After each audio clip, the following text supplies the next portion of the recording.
Hi hello ನಮಸ್ಕಾರ ಸ್ನೇಹಿತರ. ಹಳೆ ಮನೆಯಲ್ಲಿ ಅಡಗಿರ್ತಕ್ಕಂಥ ರಹಸ್ಯ ಏನು ಅನ್ನೋದನ್ನ ಪತ್ತೆ ಹಚ್ಚಿ ಬಿಟ್ರ ದೀವ್ ಹಾಗೆ ಪವಿತ್ರ ಏನಾಯ್ತು ಏನ್ ಕಥ ಇದೆಲ್ಲವನ್ನ ಕೂಡ ತಿಳ್ಕೋಬೇಕು ಅಂದ್ರೆ ಈಗಲೇ ನಮ್ಮ ಈ ಚಾನಲ್ನ ಸಬ್ಸ್ಕ್ರೈಬ್ ಮಾಡಿ ಹಾಗೆ ಒಂದು ವಿಡಿಯೋವನ್ನ ಪೂರ್ತಿಯಾಗಿ ನೋಡುವುದನ್ನ ಯಾವುದೇ ಕಾರಣಕ್ಕೂ ಕೂಡ ಮರಿಬೇಡಿ.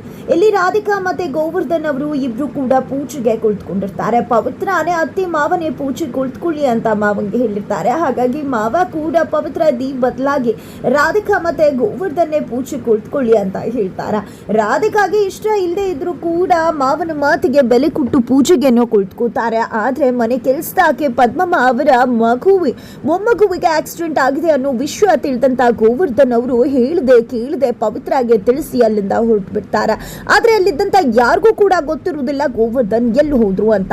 ಆದ್ರೆ ಪವಿತ್ರನ ಕೇಳಿದಾಗ ಪವಿತ್ರ ಸುಳ್ಳು ಹೇಳ್ತಾಳೆ. ಯಾಕಂದ್ರೆ ಪವಿತ್ರಾಗೆ ಗೊತ್ತಿರುತ್ತೆ ಪದ್ಮಮ್ಮ ಅವರ ಮೊಮ್ಮಗುಗೆ ಆಕ್ಸಿಡೆಂಟ್ ಆಗಿದೆ, ಆ ಕಾರಣಕ್ಕೆ ಅವರು ಹೋಗಿದ್ದಾರೆ ಅಂತ. ಆದ್ರೆ ಆಕೆ ಫಸ್ಟ್ ಟೈಮ್ ಸುಳ್ಳು ಹೇಳ್ಬೇಕಾಗತ್ತೆ. ಬಿಕಾಸ್ ಮಾವ ಹೇಳಿರ್ತಾರೆ ನಾನು ಎಲ್ಲಿ ಹೋಗಿದ್ದೀನಿ ಅಂತ ಗೊತ್ತಿಲ್ಲ ಅಂತ ಹೇಳುವಂತ.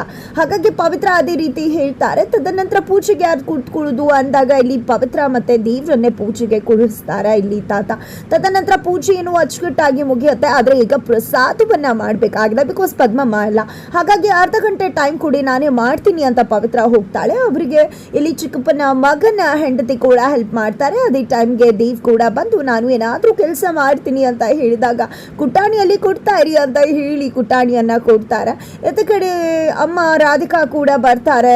ಕೊಡು ಪವಿತ್ರ ನಾನು ಕೂಡ ಹೆಲ್ಪ್ ಮಾಡ್ತೀನಿ ಅಂದಾಗ ಬೇಡ ಅತ್ತೆ ನಾವೇ ಮಾಡ್ತೀವಿ ಅಂದಾಗ ನನ್ನ ಜಾಗದಲ್ಲಿ ನೀನು ಕುಳಿತು ಪೂಜೆಯನ್ನ ಕಂಪ್ಲೀಟ್ ಮಾಡಿದ್ಯಾ ಆದ್ಮೇಲೆ ನಾನು ನಿನ್ಗೆ ಸಹಾಯ ಮಾಡೋದ್ರಲ್ಲಿ ಯಾವುದೇ ರೀತಿ ತಪ್ಪಿಲ್ಲ ಅಂತ ಅನ್ಕೋತೀನಿ ಅಂತ ಹೇಳಿದ್ದೆ. ಕಾಯಿ ತುರಿತಾ ಇರ್ತಾರೆ. ಹಾಗೆ ಒಬ್ಬೊಬ್ಬರಾಗಿ ಬಂದು ಕೆಲಸವನ್ನ ಮಾಡ್ಲಿಕ್ಕೆ ಮುಂದಾಗ್ತಾರೆ. ಆಗ ನಮ್ರತಾ ಬಂದಿದೆ. ಏನತ್ತೆ ನೀವಿದನ್ನ ಮಾಡ್ತಾ ಇದ್ರಾ ಅಂದಾಗ ನಮ್ರತಾ ನೀನಲ್ಲಿ ಕುಳಿತುಕೋ ಅವಳಿಗೆ ಸೌತೆಕಾಯನ್ನ ಹೆಚ್ಚಲಿಕ್ಕೆ ಕೊಡಿ ಅಂತ ಹೇಳ್ತಾರೆ. ನಂತರ ತಾತ ಬಂದು ಏನ್ ನಮ್ರತಾ ಈ ರೀತಿ ನೀನು ಸೌತೆಕಾಯಿ ಹಚ್ತಿದ್ರೆ ಇವತ್ತು ನಾವು ಊಟ ಮಾಡುವುದಿಲ್ಲ ಬಿಡು ಅಂತ ಹೇಳಿ ರೇಗಿಸ್ತಾರೆ. ಹಾಗೆ ಎಲ್ಲರೂ ಕೂಡ ಕೆಲಸ ಮಾಡ್ತಾ ಇದ್ರೆ ಚಿಕ್ಕಪ್ಪ ಮತ್ತೆ ಹಾಗೆ ನಮ್ರತಾ ಅಮ್ಮ ಇಬ್ರು ಮಾತ್ರ ಹಾಗೆ ನೋಡ್ತಾ ಟೈಮ್ ಪಾಸ್ ಮಾಡ್ತಿರ್ತಾರೆ. ತದನಂತರ ಇಲ್ಲಿ ನಮ್ರತಾ ಹೊರಗಡೆ ಫೋನಲ್ಲಿ ಮಾತನಾಡ್ತಿರ್ತಾರೆ. ಆ ಟೈಮ್ಗೆ ದೀವ್ ಬರ್ತಾರೆ. ದೀವ್ ಬಂದಿದೆ. ದೀವ್ ನೀನ್ ಇಲ್ಲಿ ಅಂದಾಗ ಹೌದು ನಮ್ರತಾ ನಿನ್ ಜೊತೆ ಸ್ವಲ್ಪ ಮಾತನಾಡ್ಬೇಕಾಗಿತ್ತು ಹಾಗಾಗಿ ಬಂದೆ ಅಂತಾರೆ. ದೀವ್ ಹತ್ರ ಏನ್ ಕೇಳ್ಕೊಂಡೆ ದೇವ್ ಅಂತ ಹೇಳಿದಾಗ ನಿನ್ ಬಗ್ಗೆನೆ ಜಾಸ್ತಿ ಕೇಳ್ಕೊಂಡೆ ಅಂತ ಅನ್ಕೋ. ಏನ್ ಕೇಳ್ಕೊಂಡೆ ಅಂತ ಹೇಳ್ಬಾರ್ದಲ್ವಾ, ಆದ್ರೆ ನಿನ್ ಬಗ್ಗೆನೆ ಅರ್ಧ ಭಾಗ ಜಾಸ್ತಿ ಇತ್ತು ಅಂತ ಹೇಳ್ತಾರೆ. ಹೌದಾ ನನ್ನ ಬಗ್ಗೆ ಕೇಳ್ಕೊಂಡೆ ಅಂದಾಗ ಹೌದು ನಿನ್ನ ಬಗ್ಗೆನೆ ಕೇಳ್ಕೊಂಡಿದ್ದು, ನಿನ್ ಜವಾಬ್ದಾರಿ ಸಂಪೂರ್ಣ ನಂದೇ ತಾನೇ, ನಿನ್ಗೆ ಏನು ಒಳ್ಳೇದು ಎಲ್ಲವನ್ನ ಕೂಡ ನಾನೇ ತಾನೇ ಹೊತ್ಕೊಂಡಿರೋದು ಅಂತ ದೇವ್ ಹೇಳಿದಾಗ ಇಲ್ಲಿ ನಮ್ರತಾ ದೀವ್ ನನ್ನನ್ನು ಎಷ್ಟು ಇಷ್ಟಪಡ್ತಿದ್ದಾರೆ ಅಂತ ಅನ್ಕೋತಾಳೆ. ತದನಂತರ ನೀನು ನನಗೊಂದು ಹೆಲ್ಪ್ ಮಾಡ್ಕೊಡ್ತೀಯ ನಮ್ರತಾ, ಇವತ್ತು ಒಂದು ಮೀಟಿಂಗ್ ಇತ್ತು, ಆ ಮೀಟಿಂಗ್ನ ಅಟೆಂಡ್ ಮಾಡಬೇಕಾಗಿತ್ತು. ಬಟ್ ವಿಶ್ವಾಲ್ ಕೈಯಿಂದ ಅದಾಗೋದಿಲ್ಲ. ನೀನು ತುಂಬಾ ನಂಬೋಸಲ್ಲಿ ಸ್ಟ್ರಾಂಗ್ ಅಲ್ವಾ, ಹಾಗಾಗಿ ನೀನು ಸ್ವಲ್ಪ ಹೋಗಿದ್ದೆ ಅದನ್ನು ಹ್ಯಾಂಡಲ್ ಮಾಡ್ತೀಯ ಅಂದಾಗ ಇಷ್ಟು ಸ್ವೀಟಾಗಿ ನೀನು ಕೇಳ್ಕೊಂಡ್ರೆ ಇಲ್ಲ ಅಂತ ಹೇಗೆ ಹೇಳಿದ್ದೆ. ನೀನೇ ನನ್ನ ಜೀವ ಅಂದಮೇಲೆ ನಾನು ನಿನಗೆ ಹೆಲ್ಪ್ ಮಾಡದೇ ಇರ್ತೀನಿ, ಅದರಲ್ಲಿ ಏನಿದೆ ಖಂಡಿತ ಹೋಗಿ ಹೆಲ್ಪ್ ಮಾಡ್ತೀನಿ ಆಯಿತಾ ಅಂತ ಹೇಳಿದೆ. ಇಲ್ಲಿ ನಮ್ರತಾ ತಿಳಿಸ್ತಾರೆ. ದೀವ್ ಕೂಡ ಥ್ಯಾಂಕ್ಸ್ ಅಂತ ಹೇಳ್ತಾರೆ. ನಂತರ ಮನೆಯವರು ಎಲ್ಲರೂ ಕೂಡ ಊಟ ಎಲ್ಲವನ್ನ ಕೂಡ ಮಾಡಿದ್ದಾರೆ. ಫೈನಲಿ ಊಟ ಮಾಡಬೇಕಾದ್ರೆ ಇಲ್ಲಿ ದೀವ ಮತ್ತೆ ಪವಿತ್ರ ಹಾಕಿರು ಬಾಳೆಯಲ್ಲೆಲ್ಲ ಹಾಕಿರು ಎಲ್ಲ ಊಟವನ್ನ ಮಾಡಬೇಕು ಅಂತ ತಾತ ಹೇಳಿರ್ತಾರೆ. ಬಟ್ ಪವಿತ್ರಾಗ ಆಗ್ತಿರುವುದಿಲ್ಲ ಎಲ್ಲವನ್ನ ಕೂಡ ತಿನ್ನೋದಕ್ಕೆ.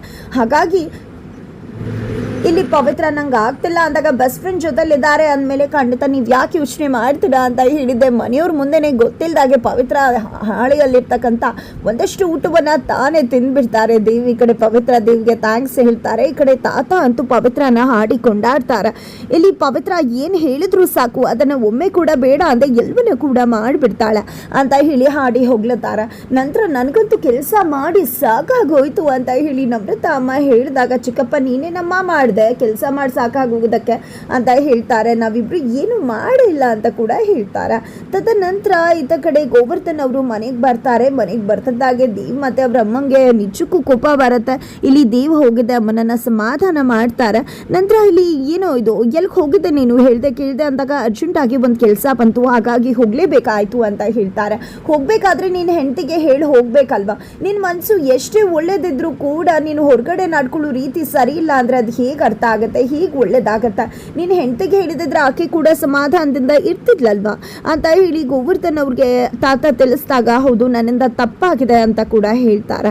ನಂತರ ಎಲ್ಲಿಗೆ ಏನು ಅಂತ ಕೇಳಿದಾಗ ಏನನ್ನ ಕೂಡ ಗೋವರ್ಧನ್ ಅವರು ತಿಳಿಸುವುದಿಲ್ಲ. ತದನಂತರ ಸರಿ ಆಯಿತು ಎಲ್ಲರೂ ಕೂಡ ಈಗ ಮನೆಗೆ ಹೋಗೋಣ ಅಂತ ಹೇಳ್ತಾರೆ. ಇವಾಗ ನೀನೆಲ್ಲಿ ಬರ್ತಾ ಇದೆಯಾ, ನೀನು ಇಲ್ಲೇ ಇರಬೇಕು, ಕಂಕಣ ಕಟ್ಟಾಗಿದೆ ನನಗೆ, ಇವತ್ತು ನೀವಿಬ್ರು ಕೂಡ ಪವಿತ್ರ ನೀನು ಇಲ್ಲೇ ಇರಿ, ನಮ್ಮ ಒಂದು ಇದರಲ್ಲಿ ಯಾವುದೇ ಕಾರಣಕ್ಕೂ ಗೃಹಪ್ರವೇಶ ಆಗಿರೋ ಮನೆಯನ್ನ ಡೋರ್ ಹಾಕೋದಿಲ್ಲ ಅವತ್ತೇನೆ, ಅದೇ ಕಾರಣಕ್ಕೆ ಇವತ್ತಿದ್ದು ನಾಳೆ ಬನ್ನಿ, ಹಾಗೆ ನಿಮ್ಮಿಬ್ಬರನ್ನ ಕೂಡ ಎಲ್ಲೂ ಹನಿಮೂನ್ಗೆ ಕಳಿಸ್ಕೊಟ್ಟಿಲ್ಲ ಅಲ್ವಾ, ನೀವಿಬ್ರು ಒಟ್ಟಿಗೆ ಟೈಮ್ ಸ್ಪೆಂಡ್ ಮಾಡೋದಕ್ಕೂ ಕೂಡ ಒಂದು ಒಳ್ಳೆ ಸಮಯ ಸಿಗುತ್ತೆ ಅಂತ ಹೇಳಿ ತಾತ ಹೇಳ್ತಾರೆ. ಈ ಕಡೆ ಪವಿತ್ರ ಮತ್ತೆ ದೀವ್ ಅಲ್ಲೇ ಉಳ್ಕೋಬೇಕಾಗತ್ತೆ. ನಂತರ ಎಲ್ಲರೂ ಕೂಡ ಹೊರಗಡೆ ಹೋಗಿ ಕಾಯ್ತಾ ಇರಬೇಕಾದ್ರೆ ರಾಧಿಕ್ ಅವರು ಪವಿತ್ರ ಹತ್ರ ಬಂದಿದ್ದ, ತುಂಬ ಚೆನ್ನಾಗಿ ನಾಟಕ ಮಾಡ್ತೀಯ ನೀನು, ನಿನ್ಗೆ ಏನು ಕೆಲಸ ಬೇಕು ಅದನ್ನು ತುಂಬ ಚೆನ್ನಾಗಿ ಮಾಡ್ಕೋತೀಯ ಅಲ್ವಾ ಅಂದಾಗ ನಾನೇನು ಮಾಡಿದೆ ಅತ್ತೆ ಅಂದಾಗ ದೇವ್ನ ಕೊನೆಗೂ ಕೂಡ ಇಲ್ಲೇ ಉಳಿಸ್ಕೊಂಡು ಬಿಟ್ಟಿಯಲ್ಲ ಅಂದಾಗ ಅದು ತಾತ ಹೇಳಿದ್ದಲ್ವಾ ಅಂತ ಪವಿತ್ರ ಹೇಳ್ತಾರೆ. ಮಾವ ಹೇಳು ಹಾಗೆ ಮಾಡಿದೆ ನೀನು ತಾನೇ, ತುಂಬ ಚೆನ್ನಾಗಿ ಅವ್ರು ಬ್ರೈನ್ ವಾಶ್ ಮಾಡಿದ್ಯಾ, ಇತ್ತೀಚೆಗೆ ಮಾವ ಹೇಳು ಪ್ರತಿ ಮಾತು ಕೂಡ ನಿಂದೆ ಆಗಿರುತ್ತೆ, ನಿಂದೆ ಆಲೋಚನೆ ಅವರ ಮಾತಲ್ಲಿ ಬರುತ್ತೆ, ತುಂಬ ಚೆನ್ನಾಗಿ ಬ್ರೈನ್ ವಾಶ್ ಮಾಡಿದ್ಯಾ, ಒಂದಿನ ಯಾರು ಗೊತ್ತು ನನ್ನೇ ಕೂಡ ಮನೆಯಿಂದ ಹೊರಗಡೆ ದಬ್ಬ ಬಿಡ್ತೀಯನು ಅಂತ ಹೇಳಿ ರಾಧಿಕಾ ಹೇಳಿದಾಗ ಅಂತ ಕೆಟ್ಟ ಕೆಲಸ ನಾನು ಎಂದು ಕೂಡ ಮಾಡೋದಿಲ್ಲ ಅಂತ ನೀವು ಹೇಳಿದ್ರ, ನಾನೇ ಹೇಳ್ತೀನಿ ಸಮಯ ಬರಲಿ ಆಗ ಮನೆ ಬಿಟ್ಟು ಹೋಗು ಅಂತ ಹೇಳಿ, ಆದರೆ ನೀವೇನು ಯೋಚನೆ ಮಾಡಬೇಡಿ, ಈ ಮನೆಯನ್ನ ಬಿಟ್ಟು ಆ ಮನೆಗೆ ಬರ್ತಿದ್ದಾಗೆ ಖಂಡಿತ ನಾನೇ ಮನೆ ಬಿಟ್ಟು ಹೋಗೋದ್ರ ಬಗ್ಗೆ ಏನು ಮಾಡಬೇಕು ಅನ್ನೋದು ಹೇಳ್ತೀನಿ, ಗೃಹ ಪ್ರವೇಶ ಆಗಿರೋ ಮನೆಯಲ್ಲಿ ಅದ್ರ ಬಗ್ಗೆ ಮಾತು ಬೇಡ ಅಂತ ಹೇಳಿ ಪವಿತ್ರ ಹೇಳ್ತಾರೆ. ನಂತರ ಎಲ್ಲರೂ ಕೂಡ ಅಲ್ಲಿಂದ ಹೋಗ್ತಾರೆ. ನಂತರ ಇಲ್ಲಿ ದೇವ್ ಮತ್ತೆ ಪವಿತ್ರ ಇಬ್ಬರೇ ಇರ್ತಾರೆ, ನಾವಿಬ್ಬರೇ ಇರೋದು ಕಷ್ಟ ಆಗತ್ತಲ್ವಾ ಅಂತ ಹೇಳ್ತಿದ್ರೆ, ಅದ್ರಲ್ಲಿ ಏನಿದೆ ಕಣ್ರಿ, ಏನೂ ಇಲ್ಲ ಬನ್ರಿ ಅಂತ ಹೇಳಿ ದೇವ್ ನನಗೂ ಹೊಟ್ಟೆ ಹಸುವಾಗ್ತದೆ, ಏನಾದರೂ ತಿನ್ನೋಕೆ ತೊಗೊಂಡು ಬನ್ನಿ ಅಂತ ಹೇಳ್ತಾರೆ. ಸರಿ ಆಯಿತು ತೊಗೊಂಡು ಬರ್ತೀನಿ ಅಂತ ಹೇಳಿದೆ, ನಿಮ್ಗೆ ಯಾಕೆ ನಿಮ್ಮ ಅಪ್ಪನ ಕಂಡ್ರೆ ಅಷ್ಟು ಆಗೋದಿಲ್ಲ ಅಂದಾಗ ನನಗೆ ಮೊದಲಿಂದ ಕೂಡ ಅವ್ರ ಹತ್ರ ಅಷ್ಟು ಬಾಂಡಿಂಗ್ ಇಲ್ಲ, ಯಾಕಂದರೆ ಅಮ್ಮಂಗೆ ಯಾವಾಗಲೂ ಅವ್ರು ಬೇಜಾರು ಮಾಡ್ತಿರ್ತಾರೆ, ನಾನು ಚಿಕ್ಕವನಿದ್ದಾಗಿಂದ ಕೂಡ ಅಷ್ಟಾಗಿ ನಾನು ಅವ್ರ ಜೊತೆ ಬಾಂಡ್ ಆಗಿಲ್ಲ, ಆದರೆ ಅಮ್ಮಂಗೆ ಬೇಜಾರು ಮಾಡ್ತಾರಲ್ವ ಅದಕ್ಕೆ ನನಗೆ ಅವ್ರ ಬಗ್ಗೆ ತುಂಬ ಅಂದರೆ ತುಂಬಾ ಬೇಜಾರಿದೆ ಅಂತ ಕೂಡ ದೇವ್ ಹೇಳ್ತಾರೆ. ಯಾಕೆ ಮಾವ ಆ ಪದ್ಮಮ್ಮ ಅವರ ಮೊಮ್ಮಗಗೆ ಆಕ್ಸಿಡೆಂಟ್ ಆಗಿದ್ದಕ್ಕೆ ಅವರಷ್ಟು ಗಾಬರಿ ಆದರು, ಜೊತೆಗೆ ಇವ್ರು ಯಾಕೆ ಅವ್ರ ಮೇಲೆ ಇಷ್ಟು ಕೋಪ ಮಾಡ್ಕೊಂಡಿದ್ದಾರೆ ಅಂತ ಮಾವ ಏನು ಮಾಡಿರ್ಬೋದು, ಅಪ್ಪ ಮಗನ ನಡುವೆ ಇರ್ತಕ್ಕಂಥ ಬೆರಕನ್ನು ಸರಿಪಡಿಸಿ ಅಪ್ಪನ ಇಷ್ಟಪಡುವ ಹಾಗೆ ಮಾಡಬೇಕು ನಾನು ಅಂತ ಅನ್ಕೋತಿದ್ದಾಗನೇ ಅಲ್ಲಿ ಒಂದು ನೆರಳು ಹೋಗುತ್ತೆ, ಯಾವುದೋ ನೆರಳು ಅಂತ ಹೇಳಿ ಇಲ್ಲಿ ಪವಿತ್ರ ಗಾಬರಿ ಆಗ್ತಾರೆ. ಆ ರೀತಿ ಏನೂ ಇಲ್ಲ ಕಣ್ರಿ ಅಂತ ದೇವ್ ಹೇಳ್ತಾರೆ. ನಂತರ ದೀವ್ ಊಟ ಕೂಡ ಆಗತ್ತೆ. ನಂತರ ದೀವ್ ಮತ್ತೆ ಪವಿತ್ರ ಇಬ್ರು ಕೂಡ ಇರಬೇಕಾದ್ರೆ ಇಲ್ಲಿ ದೇವ ಒಂದು ದೆವ್ವದ ಕಥೆಯನ್ನ ಹೇಳ್ತೀನಿ ನೋಡು, ಒಂದು ದೆವ್ವ ಆಯಿತು ಗೊತ್ತಾ ಹಾಗೆ ಹೀಗೆ ಅಂತ ಹೇಳಿ ಒಂದು ದೆವ್ವದ ಸ್ಟೋರಿಯನ್ನೇ ಬಿಲ್ಡಪ್ ಅಲ್ಲಿ ಹೇಳೋದಕ್ಕೆ ಶುರು ಮಾಡ್ಕೋತಾರೆ. ಅವ್ರು ಸ್ಟೋರಿ ಹೇಳೋದಕ್ಕೂ ಆ ಮನೆಯಲ್ಲಿ ಕತ್ತಲಾಗಿ ನೆರಳಲ್ಲಿ ಯಾರೋ ಓಡಾಡೋದಕ್ಕೂ ಒಂದಾಗ್ತದೆ, ಇದ್ದ ಕಡೆ ನೋಡಿ ಅಲ್ಲಿ ಯಾರೋ ನೆರಳಲ್ಲಿ ಓಡಾಡ್ತಿದ್ದಾರೆ ಅಂತ ಹೇಳಿ ಪವಿತ್ರ ಹೇಳ್ತಿದ್ದಾಗೆ ದೇವ್ ಕೂಡ ನೋಡಿದ್ದೆ ಶಾಕ್ ಆಗ್ತಿದ್ದಾರೆ. ಹಾಗಿದ್ರೆ ಆ ಹೊತ್ತಲ್ಲಿ ಆ ಮನೆಗೆ ಬಂದಂಥವ್ರು ಯಾರು, ಆ ಮನೆಯಲ್ಲಿ ಅಡಗಿರ್ತಕ್ಕಂಥ ರಹಸ್ಯ ಏನು, ಇಲ್ಲಿ ಗೋವರ್ಧನ್ ಅವರು ರಾಧಿಕಾ ಇಂದ ಮುಚ್ಚಿಟ್ಟಿರ್ತಕ್ಕಂಥ ವಿಷಯ ಏನು, ಅದರ ಜೊತೆಗೆ ಆ ಒಂದು ಮನೆಯಲ್ಲಿದ್ದ ಪದ್ಮ ಅವರ ಮೊಮ್ಮಗುಗೂ ಆಕೆಗೂ ಇಲ್ಲಿ ಗೋವರ್ಧನ್ ಅವ್ರಿಗೂ ಏನ್ ಸಂಬಂಧ, ತಮ್ಮ ಮನೆಯ ವಂಶೋದ್ಧಾರಕ ಅಂತ ಗೋವರ್ಧನ್ ಅವರು ಹೇಳ್ತಿದ್ದಾರೆ ಅಂದ್ರೆ ಮಗು ಯಾರದು, ಹಾಗಿದ್ರೆ ರಾಧಿಕಾ ಅವ್ರಿಗೆ ಮತ್ತೊಂದು ಮಗು ಏನಾದ್ರೂ ಇತ್ತ, ಆ ಮಗನ ಮಗುವೆ ಅದಾಗಿದ್ಯಾ, ಯಾವ ರೀತಿಯಲ್ಲಿ ಈ ಒಂದು ಕತೆ ಲಿಂಕ್ ಸಿಕ್ಕಿದ, ಆ ಒಂದು ರಹಸ್ಯವನ್ನ ಭೇದಿಸಿ ಬರ್ತಾಳ ಪವಿತ್ರ, ಏನಾಗತ್ತೆ ಅನ್ನೋದನ್ನ ತಿಳ್ಕೋಬೇಕು ಅಂದ್ರೆ ಮುಂದಿನ ವಿಡಿಯೋಗೆ ವೇಟ್ ಮಾಡೋದನ್ನ ಮರಿಬೇಡಿ.